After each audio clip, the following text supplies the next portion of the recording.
Hello everyone, आप सभी प्यारे बालक और बालिकाओं का मेरा प्यार भरा नमस्कार। मैं रविंद्र कुमार सनवानी। आज की इस वीडियो में मैं आपको बताऊंगा संख्या पद्धति के बारे में। ठीक है, इस वीडियो में हम समझेंगे संख्या पद्धति क्या होता है। उसके बाद पद्धति के प्रकार के बारे में हम चर्चा करेंगे, जो कि वास्तविक संख्या, अवास्तविक संख्या। उसके बाद हम देखेंगे वास्तविक संख्या और उसके प्रकार के बारे में, जैसे कि वास्तविक संख्या के जो प्रकार हैं, परिमेय संख्या और अपरिमेय संख्या के बारे में चर्चा करेंगे। अब इसको चर्चा करने के बाद हम परिमेय संख्या के प्रकार के बारे में चर्चा करेंगे, जो कि हैं प्राकृत संख्याएं, पूर्ण संख्याएं और पूर्णांक संख्याएं। और उसके बाद हम देखेंगे प्राकृत संख्या के बारे में और प्राकृत संख्या के प्रकार के बारे में। फिर लास्ट में हम देखेंगे भाज्य संख्या व अभाज्य संख्याओं के बारे में। तो बिना किसी देरी के चलिए शुरू करते हैं। पहले हम देखते हैं संख्या पद्धति का परिचय। ठीक है, इस परिचय को शुरू करने से पहले मैं आप सभी से प्रश्न पूछना चाहता हूँ कि क्या आप जानते हैं, आप अपने दैनिक जीवन में कितनी बार संख्याओं का इस्तेमाल करते हैं? ठीक है, हम सुबह उठने से लेकर रात को सोने तक हम संख्याओं का ही प्रयोग करते हैं। जैसे हम सभी सुबह उठकर सबसे पहले घड़ी देखते हैं कि कितना बजा है, अर्थात घड़ी भी एक संख्या हुई। उसके बाद जैसे आप स्कूल जाते हैं तो स्कूल जाने के लिए ऑटो वालों को गिनकर पैसे देते हैं, यह भी एक संख्या है। दुकान से सामान खरीद कर दुकानदार को गिनकर पैसे देते हैं और दुकानदार आपको बचा हुआ पैसा वापस करते हैं। ये सभी क्या हैं? संख्याएं हैं, अर्थात पैसा भी एक प्रकार का संख्या हुआ। इस प्रकार हम सभी अपने दैनिक जीवन में विभिन्न प्रकार की संख्याओं से घिरे हुए होते हैं। तो हम आज हम इन संख्याओं के पद्धति अर्थात संख्या पद्धति को सीखते हैं। तो संख्या पद्धति का परिभाषा कुछ इस प्रकार से है। ठीक है, संख्याओं को लिखने, ठीक है, संख्याओं को लिखने एवं उनके नामकरण के सुव्यवस्थित, ठीक है, उनके नामकरण के सुव्यवस्थित नियमों को संख्या पद्धति कहते हैं। ठीक है, देखो कि हम अपने दैनिक जीवन में बहुत प्रकार की संख्याओं से घिरे हुए हैं। अब इन संख्याओं को सुव्यवस्थित ढंग से प्रस्तुत करके एक नियम के रूप में उन्हें ढाला गया है, जिन्हें वो कहा जाता है संख्या पद्धति। जैसे कि उदाहरण के लिए देखते हैं प्राकृत संख्याएं। ठीक है, उदाहरण के लिए यहाँ पर देखिए प्राकृत संख्याएं, उसके बाद आता है पूर्ण संख्याएं, पूर्णांक संख्याएं, भिन्न, दशमलव, इन सब के बारे में हम आगे चर्चा करेंगे। इस प्रकार संख्या पद्धति वह प्रणाली है जिसके माध्यम से हम संख्याओं को पढ़ने, लिखने और समझने का कार्य करते हैं। ठीक है, इस प्रकार से संख्या पद्धति वह प्रणाली है जिसके माध्यम से हम संख्याओं को क्या करने का, समझने, लिखने और पढ़ने, लिखने और समझने का कार्य करते हैं। इसमें संख्याओं के विभिन्न प्रकार और उनके उपयोग शामिल होते हैं। ठीक है, जैसे मैंने आपको पहले बताया कि संख्या पद्धति का दैनिक जीवन में किस प्रकार से प्रयोग होता है। ये सभी जो प्रयोग होता है संख्या पद्धति के संख्या पद्धति के अंतर्गत शामिल होते हैं। अब संख्या पद्धति का उपयोग दैनिक जीवन में गणना, जैसे कि मैंने बताया ऑटो वाले को उदाहरण लेकर, और दुकानदार से हम किस प्रकार से लेन देन करते हैं, मापन और गणितीय समस्याओं को हल करने के लिए किया जाता है। ठीक है, इस प्रकार से हमने संख्या पद्धति के इंट्रोडक्शन के बारे में देख लिया, परिचय के बारे में देख लिया। अब हम आगे इसके प्रकारों के बारे में चर्चा करेंगे। संख्या पद्धति के प्रकार, इसमें देखिए इस डायग्राम में संख्या पद्धति के प्रकारों के बारे में चर्चा की गई है। ठीक है, इस डायग्राम को आप देखकर समझ सकते हैं। तो देखते हैं संख्या पद्धति के प्रकार कहते हैं। देखिए पहले आपका आता है संख्या के प्रकार। तो संख्या के दो प्रकार हैं, पहला है वास्तविक संख्या और दूसरा है काल्पनिक संख्याएं। ठीक है, वास्तविक संख्या क्या होते हैं? वास्तविक संख्या को अंग्रेजी में रियल नंबर कहते हैं। तो वास्तविक संख्या, देखो, जिन संख्याओं का कोई भी मान संभव हो उन संख्याओं को वास्तविक संख्या कहा जाता है। अर्थात दुनिया में जितने भी प्रकार की संख्याओं को उपयोग किया जाता है वे सभी संख्याएं वास्तविक संख्या के अंतर्गत आती हैं। ठीक है, वास्तविक संख्या के अंदर में वे सभी संख्याएं सम्मिलित होते हैं जिनका उपयोग दुनिया में हर जगह किया जाता है। ठीक है, दुनिया में जितनी भी संख्याओं का उपयोग किया जाता है वे सभी वास्तविक संख्या के अंदर आते हैं। अब उसके बाद आता है काल्पनिक संख्या, इमेजिनरी नंबर। काल्पनिक संख्या एक वास्तविक संख्या और काल्पनिक आय का गुणनफल होता है। जैसा कि यहाँ पर एक इस डायग्राम में दिखाया गया है, ठीक है? जैसे कि आई टू द पावर 0 का मान होता है 1, ठीक है? आई टू द पावर 0 का मान कितना होता है 1, आई की घात 1 इज़ इक्वल टू आई होता है, आई का स्क्वायर होता है -1 के इक्वल, ठीक है?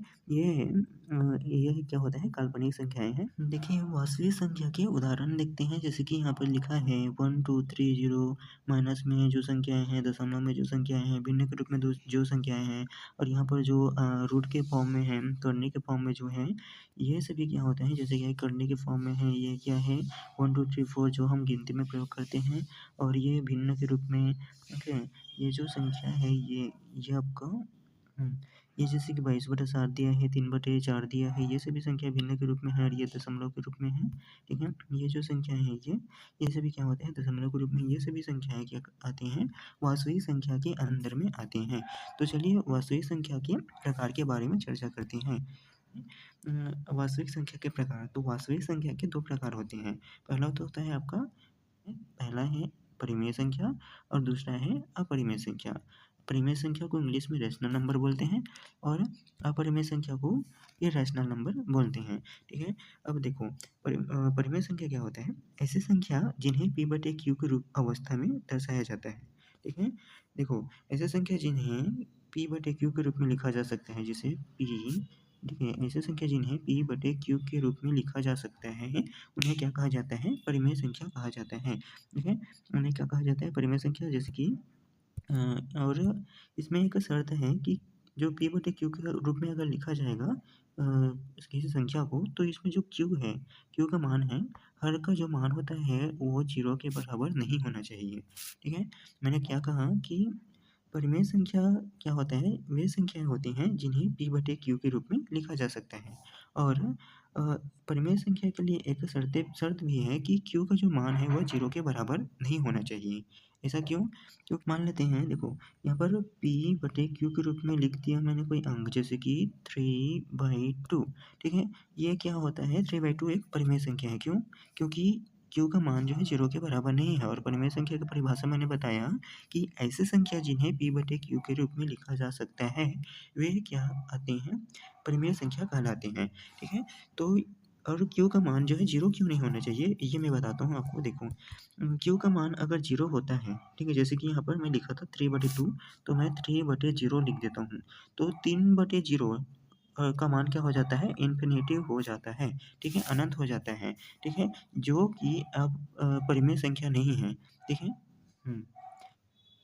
इस प्रकार परिमेय संख्या ऐसी संख्या है जिन्हें p/q की अवस्था में दर्शाया जा सकता है।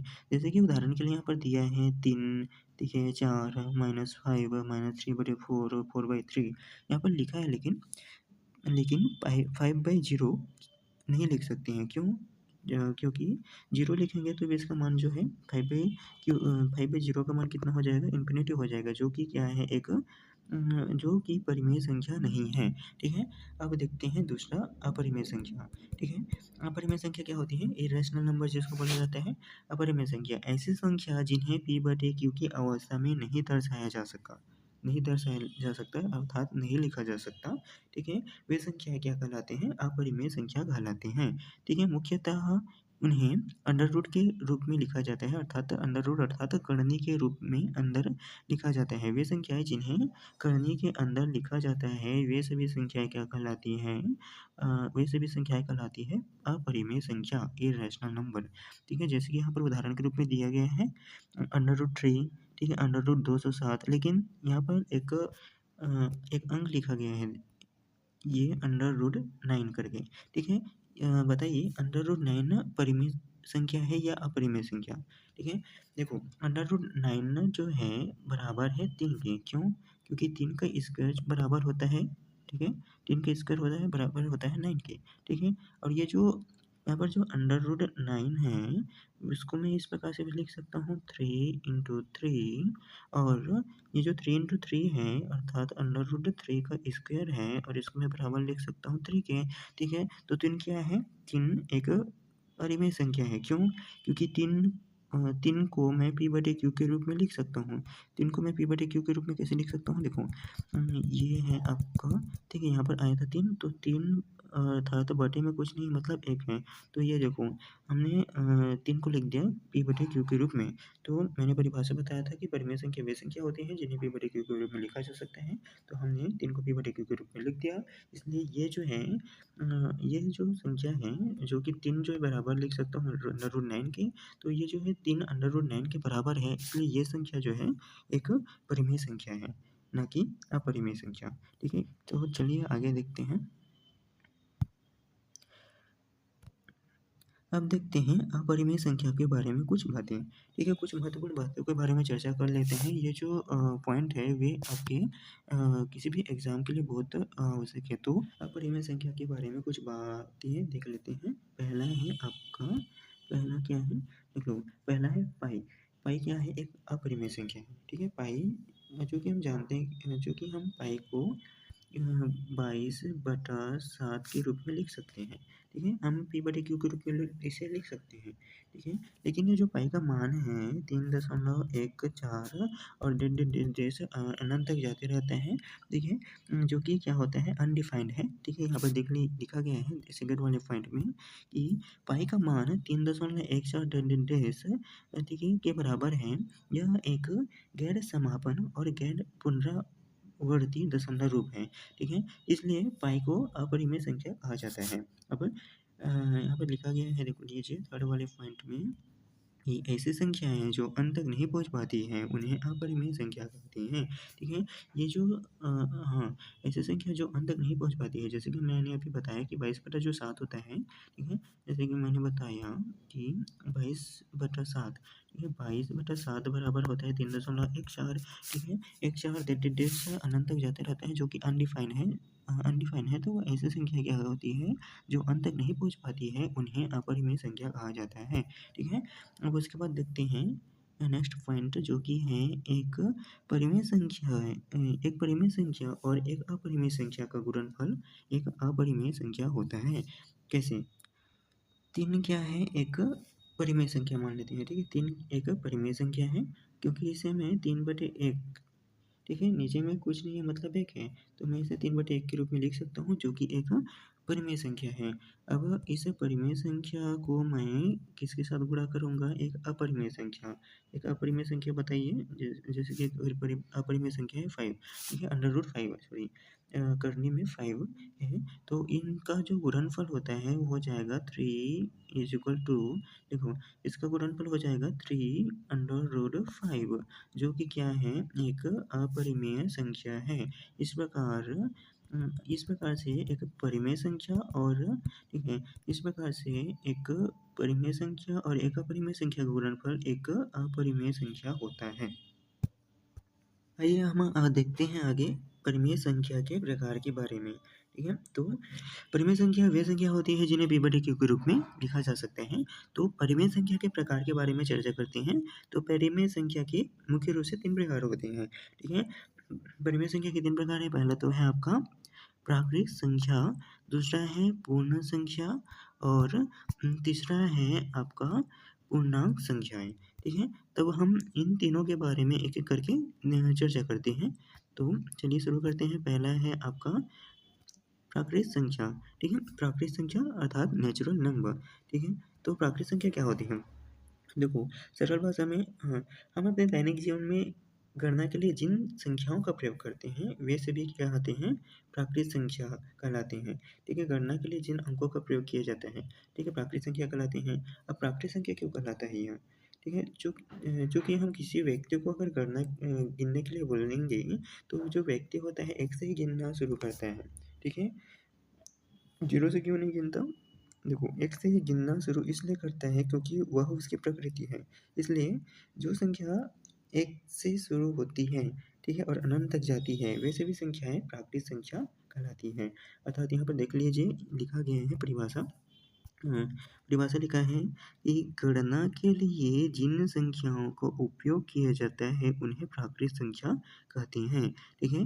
प्राकृत संख्याओं को n से व्यक्त करते हैं। ठीक है? जहाँ अगर गणित में कहीं पर कैपिटल N दिखता है तो समझ जाना कि वह क्या होता है, एक प्रकार का प्राकृत संख्या है, ठीक है, नेचुरल नंबर है। उदाहरण के लिए देखते हैं 1, 2, 3, 4, 5, 6 डेस अनंत तक जाएगा। ठीक है, यहाँ पर कुछ कुछ बातों की चर्चा कर लेते हैं। सबसे छोटी प्राकृत संख्या 1 है। उसके बाद देखते हैं सबसे बड़ी प्राकृत संख्या नहीं प्राप्त की जा सकती। ठीक है, क्योंकि 1 से लेकर अनंत तक की जो संख्याएँ होती हैं 1 से लेकर अनंत तक की संख्याएँ प्राकृत संख्याएँ कहलाती हैं। ठीक है, नेचुरल नंबर कहलाती है, इसलिए बड़ी प्राकृत संख्या कोई भी नहीं है। अब देखते हैं दूसरा पूर्ण पूर्ण संख्याएँ, फुल नंबर्स, ठीक है? अब पूर्ण संख्याएँ देखो, अगर प्राकृत संख्या में 0 को शामिल कर लिया जाए, अर्थात गणना में अगर 0 को शामिल कर लिया जाए, ठीक है? गिनती में 0 को शामिल कर लिया जाए, तो वे सभी संख्याएँ पूर्ण संख्याएँ कहलाती हैं, ठीक है? जैसे कि 0, 1, 2, 3, 4 डेज़ अनंत तक जाएँगे, तो अगर प्राकृत संख्या में मैं 0 को ऐड कर देता हूँ, ठीक है? प्राकृत संख्या में देखो, अगर मैं ठीक है, प्राकृत संख्या में अगर मैं 0 को ऐड कर देता हूँ, ठीक है? 0 को जोड़ देता हूँ, तो वे प्राकृत संख्या में अगर प्राकृत संख्या को शुरू करने से पहले अगर मैं उसमें 0 लगा देता हूँ उसके पहले, तो वे सभी संख्याएँ कहलाती हैं, पूर्ण संख्याएँ कहलाती हैं। देखो, पूर्ण संख्या के बारे में चर्चा करते हैं, तो पूर्ण संख्या क्या होता है? परिभाषा देख लेते हैं। प्राकृत संख्या में शून्य को शामिल कर लेने पर पूर्ण संख्या प्राप्त होता है। पूर्ण संख्या को W से प्रदर्शित करते हैं, ठीक है? देख लो, प्राकृत संख्या में, ठीक है, अर्थात गणना के लिए जिन अंकों का उपयोग किया जाता है, उन संख्या में अगर मैं 0 को शामिल कर लेता हूँ, तो वे संख्याएँ क्या कहलाती है? होल नंबर पूर्ण संख्या कहलाती है। इसके बाद देखते हैं पूर्णांक संख्या के बारे में, इंटीजर्स नंबर्स के बारे में, ठीक है? अब देखो, इसका परिभाषा देख लेते हैं। सकारात्मक और नकारात्मक संख्याएँ जिनमें शून्य को भी शामिल हो, उन संख्याओं को पूर्णांक संख्या कहा जाता है। अर्थात इसमें प्राकृत संख्या भी आएगा, पूर्ण संख्या भी आएगा और ऋणात्मक संख्या भी आएगा। इस प्रकार से आपका प्राकृत संख्या और फुल नंबर अर्थात पूर्ण संख्या और ऋणात्मक संख्या, ठीक है? और ऋणात्मक संख्या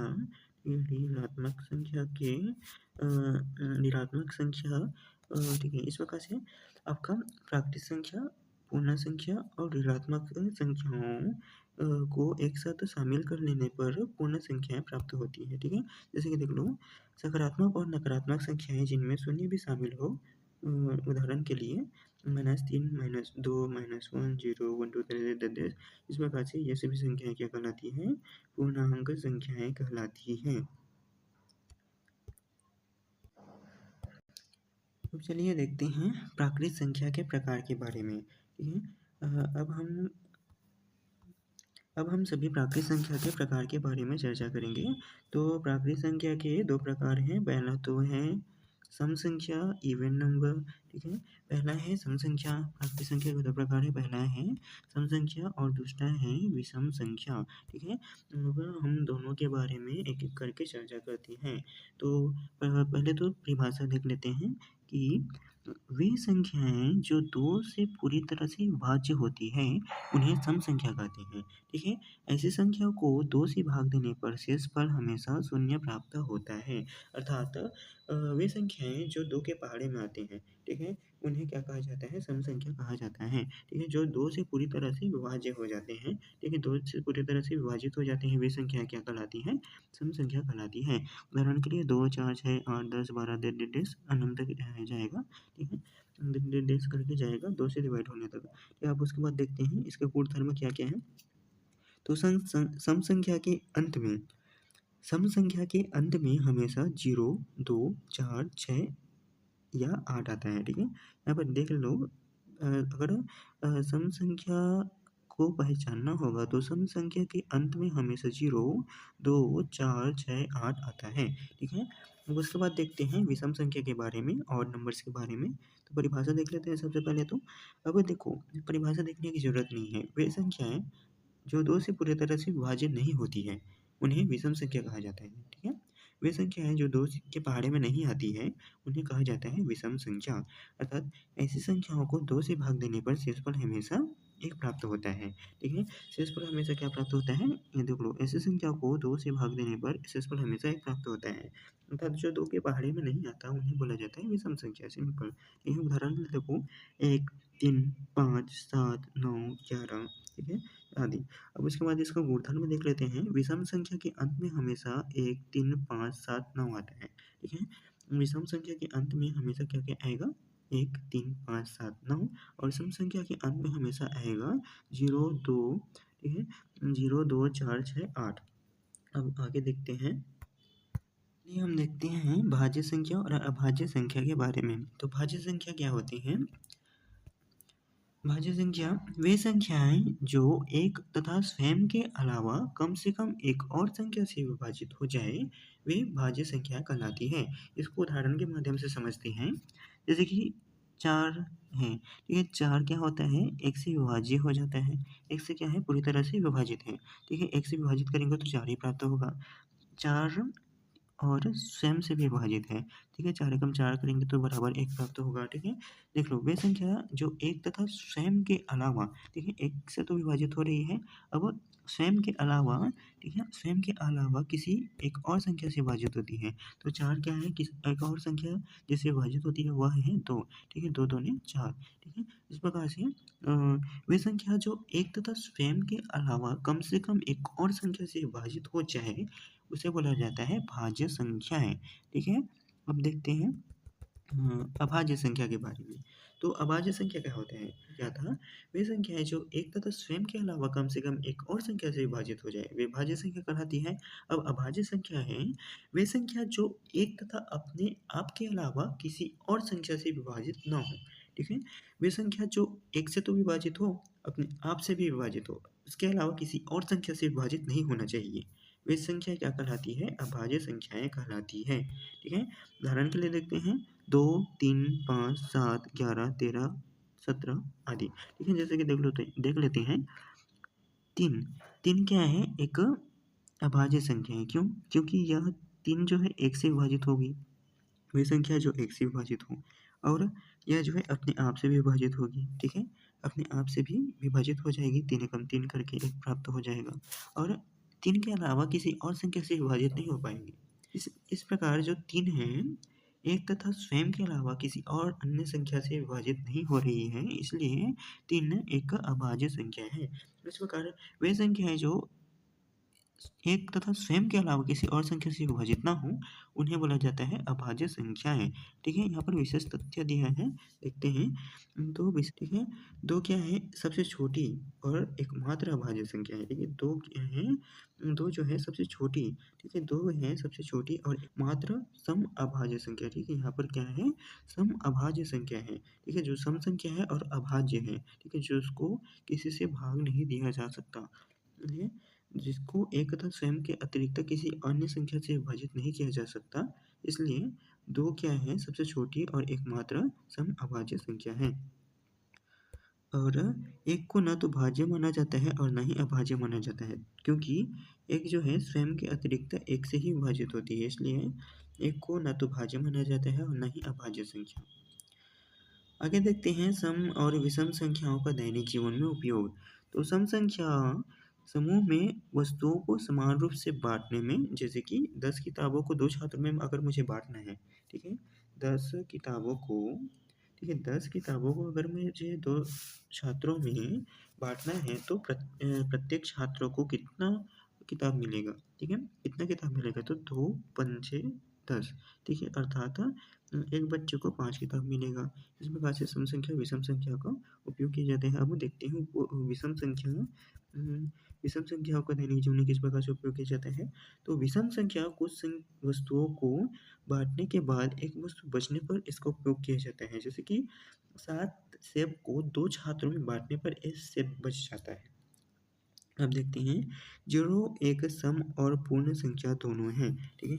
0 क्या है? एक सम संख्या भी है और पूर्ण संख्या भी है। अब 0 सबसे छोटी संपूर्ण संख्या है, ठीक है? 0 सबसे छोटी संपूर्ण संख्या हो गई। इस प्रकार से हमने संख्या पद्धति के बारे में चर्चा किया है, ठीक है? एक बार क्विक रिवीजन कर लेते हैं कि संख्या पद्धति क्या-क्या होता है, ठीक है? संख्या पद्धति के परिचय के बारे में हमने देखा कि संख्या पद्धति को लिखने उनके नामकरण के सुव्यवस्थित नियम को संख्या पद्धति कहते हैं, ठीक है? उदाहरण के लिए प्राकृत संख्या, पूर्ण संख्या, भिन्न संख्या, ये सभी संख्याएँ हैं। जितनी भी संख्याएँ हैं दुनिया में, ये सभी संख्याएँ क्या होती हैं, संख्या पद्धति के अंदर आती हैं। अब उसके बाद हमने संख्या के प्रकार के बारे में जाना, वास्तविक संख्या और अवास्तविक संख्या वास्तविक संख्या और काल्पनिक संख्या के बारे में हमने जाना। ठीक है? वास्तविक संख्या जिन संख्याओं का कोई भी मान संभव हो, उन संख्याओं को वास्तविक संख्या कहते हैं। ठीक है? उदाहरण के लिए हमने देखा। उसके बाद हमने देखा वास्तविक संख्या के प्रकार के बारे में। ठीक है? वास्तविक संख्या के 2 प्रकार होते हैं। पहला तो होता है परिमेय संख्या और दूसरा होता है अपरिमेय संख्या। ठीक है? ठीक है? अब जैसे कि परिमेय संख्या क्या होता है, जिन्हें p/q के रूप में लिखा जा सकता है, और अपरिमेय संख्या क्या होता है, जिन्हें p/q के रूप में नहीं लिखा जा सकता है। उसके बाद हमने देखा परिमेय संख्या के बारे में कुछ बातें। उसके बाद हमने देखा परिमेय संख्या के प्रकार के बारे में, प्राकृत संख्या, पूर्ण संख्या और पूर्णांक संख्या के बारे में। तो प्राकृत संख्या क्या होता है, जिनका उपयोग हम गिनती में करते हैं, ठीक है? जिनका प्रयोग हम गिनती में करते हैं, जैसा 1 से शुरू होकर अनंत तक जाने वाली संख्या क्या होती है, प्राकृत संख्या होती है। पूर्ण संख्या क्या होती है, प्राकृत संख्या में 0 को शामिल करने पर वह पूर्ण संख्या बन जाती है। अब पूर्णांक संख्या क्या होती है, पूर्ण संख्या में हम ऋणात्मक संख्या को अगर शामिल कर लेते हैं, वे क्या कहलाती है, पूर्णांक संख्याएँ कहलाती हैं। उसके बाद हमने देखा प्राकृत संख्या के प्रकार के बारे में, ठीक है? हमने देखा सम संख्या क्या होता है, जो 2 से पूरी तरह से विभाजित हो जाता है। विषम संख्या क्या होता है, जो 2 से पूरी तरह से विभाजित नहीं होता है, ठीक है? सम संख्या के अंत में हमेशा क्या आता है, 0, 2, 4, 6, 8 आता है। विषम संख्या के अंत में हमेशा 1, 3, 5, 7, 9 आता है। अब हमने देखा भाज्य संख्या क्या होती है, वे संख्या जो एक तथा स्वयं के अतिरिक्त किसी अन्य संख्या से विभाजित हो जाए, वे क्या क्या कहलाती है, भाज्य संख्या कहलाती है। और वे संख्या जो एक तथा अपने आप के अतिरिक्त किसी अन्य संख्या से विभाजित ना हो, वे कहलाती है अभाज्य संख्या। उसके बाद हमने इसके कुछ दैनिक उपयोग के बारे में चर्चा किए हैं। तो यह था मेरा संख्या पद्धति के बारे में संक्षिप्त परिचय, ठीक है? आप सभी का अंत तक बने रहने के लिए मैं बहुत-बहुत धन्यवाद करता हूँ।